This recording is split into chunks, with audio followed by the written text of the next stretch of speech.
تو ظاہر ہے شروع میں لوگ نبی صلی اللہ علیہ وسلم کے مخالف تھے، صحابہ نے اعتراض نہیں کیا کہ بھائی سمیع سے تو یسمع اللہ سنتا ہے، اس سے یہ لازمی تجدد لازم آ جاتا ہے۔ اگر یہ تجدد لازم آتا ہوتا، حدوث لازم آتا ہوتا ہے تو اس کا مطلب ہوتا کہ اللہ پہلے انکمپلیٹ تھا، اب کمپلیٹ ہوا، یہ لازم آتا ہوتا تو ابو جہل وغیرہ سب سے پہلے مخالفین یہاں پر اعتراض کرتے، دیکھو تمہارا قرآن تو یہ غلط ہے۔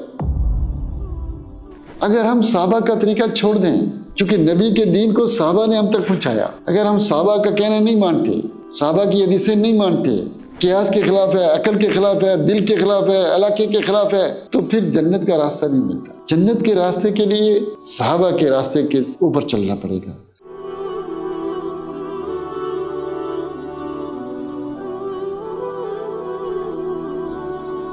الحمدللہ رب العالمین والعاقبۃ للمتقین والصلاة والسلام علی سید المرسلین وعلی آلہ واصحابہ اجمعین، اما بعد۔ رب اشرح لی صدری ویسر لی امری واحلل عقدۃ من لسانی یفقہوا قولی رب زدنی علما رب زدنی علما۔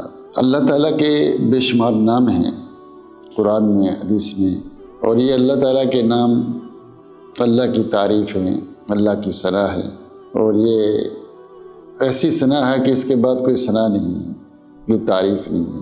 اور کوئی شخص جب اللہ کو اس کے ان ناموں کے ساتھ یاد کرتا ہے تو اللہ بہت خوش ہوتا ہے، اللہ راضی ہوتا ہے۔ لیکن بدقسمتی سے بے شمار لوگ اللہ تعالیٰ کے اسماء و صفات کو نہیں مانتے، اللہ تعالیٰ کے اسماء و صفات کو نہیں مانتے۔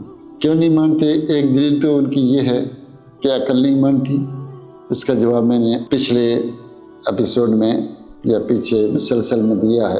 اسی طرح ان کی ایک اور دلیل ہے کہ اگر ہم کہیں کہ اللہ تعالیٰ کی صفات فعلیہ ہے، مانیں، جیسے اللہ تعالیٰ ینزل الی سماء دنیا، اللہ تعالیٰ آسمان دنیا کی طرف آتا ہے، یا اللہ عرش پر مستوی ہے، تو اگر ہم اللہ تعالیٰ کی ان صفات کو مانیں تو اس سے حرکت لازمی آتی ہے اور تجدد لازمی آتا ہے۔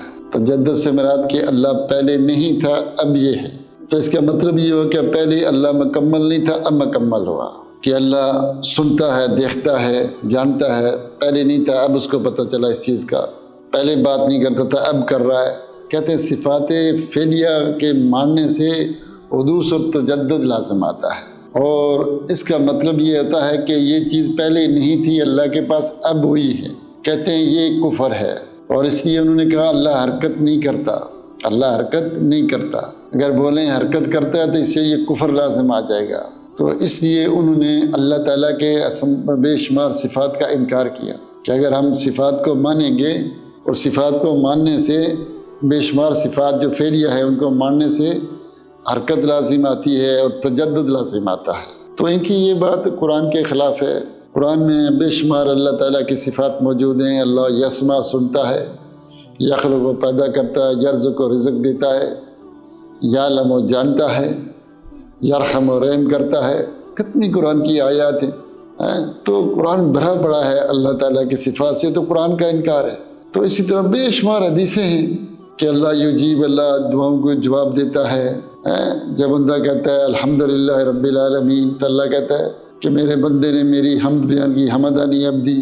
تو اللہ کی صفات حدیثیں بڑی ہیں، صحابہ کا اجماع ہے۔ تو جو بات قرآن کے خلاف ہو، حدیث کے خلاف ہو، صحابہ کے اجماع کے خلاف ہو، وہ کیسے مانی جا سکتی ہے؟ اللہ تعالیٰ سنتا ہے۔ عربی زبان میں جب اللہ کی آیتیں اتری تو ظاہر ہے شروع میں لوگ نبی صلی اللہ علیہ وسلم کے مخالف تھے، صحابہ نے اعتراض نہیں کیا کہ بھائی سمیع سے تو یسمع اللہ سنتا ہے، اس سے یہ لازمی تجدد لازم آ جاتا ہے۔ اگر یہ تجدد لازم آتا ہوتا، حدوث لازم آتا ہوتا ہے تو اس کا مطلب ہوتا کہ اللہ پہلے انکمپلیٹ تھا، اب کمپلیٹ ہوا، یہ لازم آتا ہوتا تو ابو جہل وغیرہ سب سے پہلے مخالفین یہاں پر اعتراض کرتے، دیکھو تمہارا قرآن تو یہ غلط ہے۔ حالانکہ اللہ تعالیٰ کہتا ہے قُلْ إِنِ اجْتَمَعَتِ الْإِنسُ وَالْجِنُّ عَلَىٰ أَن يَأْتُوا بِمِثْلِ هَٰذَا الْقُرْآنِ لَا يَأْتُونَ بِمِثْلِهِ وَلَوْ كَانَ بَعْضُهُمْ لِبَعْضٍ ظَهِيرًا، کہ ساری مخلوق انس و جن جمع ہو جائیں اس جیسا قرآن لائیں، نہیں لا سکتے۔ تو اگر وہ اعتراض بنتا ہوتا تو سب سے پہلے وہ مخالفین کرتے، لیکن یہ اعتراض نہیں بنا، انہوں نے نہیں کیا۔ صحابہ سب سے زیادہ اسلام کو سمجھنے والے، محبت کرنے والے صحابہ تھے، انہوں نے یہ سوال نہیں کیا کہ یہ تو عقل کے خلاف ہے، ہاں اس سے تو حدوث لازم آئے گا، تجدد لازم آئے گا، اس سے یہ لازم آ جائے گا کہ پہلے اللہ انکمپلیٹ تھا. تو اس لیے یہ بات قرآن کے خلاف ہے، حدیث کے خلاف ہے، صحابہ کے اجماع کے خلاف ہے، عقل سلیم فطرت سلیمہ کے خلاف ہے، اور یہ لغت عربی کے خلاف ہے، اور یہ بات ماننی بالکل ایسا ہو ہی نہیں سکتا. اب دیکھیں نا قرآن میں اللہ کہتا ہے فعال لما یرید، جو چاہتا ہے اللہ کرتا ہے. اللہ جو چاہتا ہے وہ کرتا ہے، قرآن میں آیا. اب قرآن غلط ہے. قرآن میں آتا ہے وَجَاءَ رَبُّكَ وَالْمَلَكُ صَفًّا صَفًّا، قیامت کے دن اللہ تعالیٰ آئے گا. آئے گا کیسے آئے گا؟ جیسے اس کو زیب دیتا ہے، مخلوق کی طرح نہیں. بخاری کی حدیث ہے ينزل ربنا الى السماء الدنيا، اللہ آسمان دنیا کی طرف اترتا ہے. کیسے؟ جیسے اس کو زیب دیتا ہے، مخلوق کی طرح نہیں.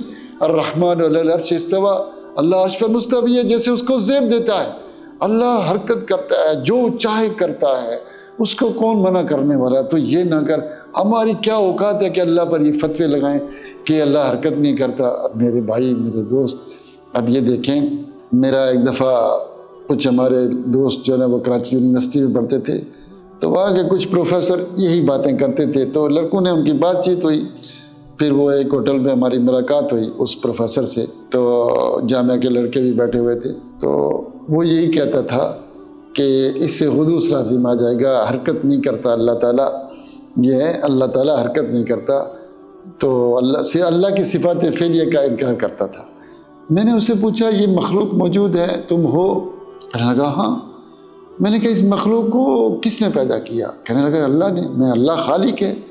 ہاں. تو میں نے کہا اس کا خالق اللہ ہے، یخلق کو اللہ پیدا کیا نا، تو یہ تو اللہ تعالیٰ کی صفت ہے پیدا کرنا. اس مخلوق کو رزق کون دیتے ہیں؟ اللہ. میں نے کہا رزق دینا اللہ کی صفت نہیں ہے. اللہ سنتا نہیں، میں دعائیں مانگتا ہوں اللہ سنتا ہے کہ نہیں سنتا ہے؟ میں نے کہا یہ اسما سنتا ہے. تو پھر تم اللہ کی صفات کا کیسے انکار کر سکتے ہو؟ مخلوق کا انکار اپنا انکار ہے، اللہ کی صفات کا انکار کرنا وہ تو میرے بھائی، میرے دوست، یہ کھلی ہوئی گمراہی ہے کہ اللہ تعالیٰ کی صفات کا انکار کرنا قرآن کا انکار ہے، حدیث کا انکار ہے، صحابہ کے اجماع کا انکار ہے، عقل اور فطرت کا انکار ہے، اور اس مخلوق کے نہ ہونے کا انکار ہے کہ مخلوق نہیں، میں نہیں ہوں. ایسی باتیں کون مان سکتا ہے؟ کیسے ہو سکتی ہے؟ یہ باتیں اللہ کے اوپر کیوں فتوے لگاتے ہو جس کا تمہیں پتہ نہیں؟ کیا دلیل ہے تمہارے پاس؟ اللہ قرآن میں اپنے بارے میں خود بتا رہا ہے. کیا تم اللہ کو اللہ سے زیادہ جانتے ہو؟ کیا تم اللہ کو اللہ سے زیادہ جانتے ہو؟ اللہ اپنے بارے میں ایک چیز بتا رہا ہے، تم کہتے ہو نہیں میری عقل نہیں مانتی. بھائی کیسی ہے تمہاری عقل؟ اللہ کا رسول محمد صلی اللہ علیہ وسلم اللہ کے بعد سب سے زیادہ اللہ کو جاننے والے ہیں، وہ اللہ کے بارے میں یہ کہہ رہے ہیں، تو تم کہتے ہو نہیں ہماری عقل نہیں مانتی، اس سے یہ ہو جائے گا، اس سے یہ لازم آ جائے گا، اس سے یہ لازم آ جائے گا. وہ اگر یہ لازم آتا ہوتا تو اللہ یہ کہتا ہی. یہ قرآن میں نہیں ہوتا، یہ مسئلہ حدیث میں یہ مسئلہ نہیں ہوتا اگر یہ لازم آتا ہوتا. تو میرے بھائی، میرے دوستو، اب لوگ سوچتے ہوں گے ایسے لوگ کہاں ہیں. یقین مانیے گا کہ بہت تھوڑے لوگ ہیں جو اسماء و صفات کو مانتے، باقی بے شمار علماء اسماء و صفات کا انکار کرتے ہیں. اللہ تعالیٰ سے دعا ہے کہ اللہ تعالیٰ ہمیں قرآن و سنت کو سمجھنے اور اس راستے پر چلائے جو جنت میں جاتا ہے، اور اللہ تعالیٰ ہمیں صحابہ جیسا بنائے. اللہ تعالیٰ ہمیں صحابہ جیسا بنائے. صحابہ کو اللہ نے جنتی کہا. اللہ قرآن میں کہتا ہے جنتی صرف 3 ہیں، ان میں سے ایک وہ ہیں جو مہاجر ہیں، دوسرے انصار ہیں. ایک مہاجر، دوسرے انصار، اور تیسرے وہ والذین اتبعوہم بإحسان، جنہوں نے ان دونوں کی اچھے طریقے سے پیروی کی. والسابقون الاولون من المہاجرین والانصار والذین اتبعوہم بإحسان. کہ جنتی صرف 3 لوگ ہیں. ایک مہاجر جو مکہ سے مدینہ ہجرت کر کے آئے مسلمان، اور تیسرے انصار جنہوں نے مہاجرین کی مدد کی، تیسرے وہ جو ان کے راستے پر چل نکلے، تیسرے وہ جو ان کے راستے پر چل نکلے. صحیح ہے، صحابہ کے راستے پر چل نکلے. اگر ہم صحابہ کا طریقہ چھوڑ دیں، چونکہ نبی کے دین کو صحابہ نے ہم تک پہنچایا، اگر ہم صحابہ کا کہنا نہیں مانتے، صحابہ کی حدیثیں نہیں مانتے، قیاس کے خلاف ہے، عقل کے خلاف ہے، دل کے خلاف ہے، علاقے کے خلاف ہے، تو پھر جنت کا راستہ نہیں ملتا.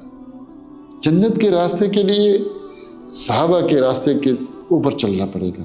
صحابہ کا راستہ جنت کا راستہ، یہ پہلا گروہ ہے، پہلی جماعت ہے جن کو ڈائریکٹ اللہ کے رسول نے تیار کیا، جن کو اللہ نے جنت کی خوشخبریاں دی اور ہمیں کہا ان جیسے بنو، ان کے راستے پر چلو۔ جب سارے صحابہ کا راستہ یہ تھا کہ اسماء و صفات کو مانتے تھے، آج کوئی اشعری ہے، کوئی ماتریدی ہے، کوئی قادری ہے، کوئی چشتی ہے، کوئی سیروردی ہے، کوئی فلانا ہے، کوئی فلانا ہے، کوئی فلانا ہے، وہ کہتا ہے میری عقل نہیں مانتی، کوئی کہہ رہا ہے میرا دل نہیں مانتا، کوئی کہتا ہے میرا کشف نہیں مانتا، کوئی کیا۔ اللہ تعالیٰ سے دعا ہے کہ اللہ تعالیٰ ہمیں اسلام پر چلنے کی توفیق دے، اللہ ہمیں حق کو حق کر کے دکھائے اور اس پر چلنے کی توفیق دے، اور باطل کو باطل کر کے دکھائے اور اس کو چھوڑنے کی توفیق دے۔ آمین یا رب العالمین۔